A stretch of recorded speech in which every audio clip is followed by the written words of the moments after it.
Duvvada effect TDP alert. YCP MLC Duvvada Srinivas family వ్యవహారం ఇప్పుడు AP రాజకీయాల్లో హాట్ టాపిక్ గా మారిన సంగతి తెలిసిందే.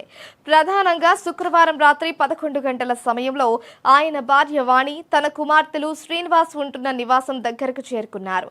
ఈ సమయంలో వారిపై శ్రీనివాస్ దాడికి ప్రయత్నించడం, అక్కడ ఒక్కసారిగా ఉద్రిక్త పరిస్థితి నెలకొనడంతో మ్యాటర్ మరింత సీరియస్ గా మారిందని అంటున్నారు. దువ్వాడ శ్రీనివాస్ దాడికి ప్రయత్నిస్తున్న సమయంలో పోలీసులు అడ్డుకోవడం, వాణి కుమార్తెలకు వలయంలా నిలబడటంతో పెద్ద ప్రమాదమే తప్పిందని అంటున్నారు.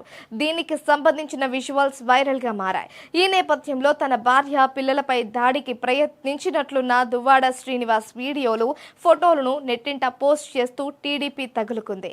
ఈ సందర్భంగా కీలక వ్యాఖ్యలు చేసింది. అవును, దువ్వాడ శ్రీనివాస్ వ్యవహారంపై టీడీపీ ఎక్స్ వేదికగా స్పందించింది. ఇందులో భాగంగా పార్టీ నిండా రౌడీలు, కూనీకోరులు, డెకాయిట్లు, సైకోలు, కామాంధులను పెట్టుకుని సేవ్ డెమోక్రసీ అంటున్న నిన్ను ఏమనాలి జగన్ అని అడుగుతూ అసలు నీది ఓ రాజకీయ పార్టీయేనా అని ప్రశ్నించింది.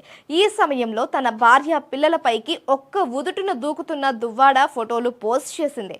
ఇదే సమయంలో ఎన్నికల ప్రచార సమయంలో దువ్వాడను ప్రజలకు పరిచయం చేసిన సిద్ధం సభలో జగన్ చేసిన ప్రసంగాన్ని ట్రోల్ చేయడం మొదలుపెట్టింది. ఈ సందర్భంగా నాడు జగన్ మీ ఎమ్మెల్యే అభ్యర్థిగా శ్రీను నిలబడతా ఉన్నాడు, మంచి చేసి చూపిస్తాడు, శ్రీనుతో మంచి నేను చేయిస్తానని మీ అందరికీ నేను మనవి చేస్తున్నాను అన్నారు. దీంతో రాత్రి జరిగిన వీడియోను పోస్ట్ చేస్తూ ట్రోల్ స్టార్ట్ చేసింది టీడీపీ.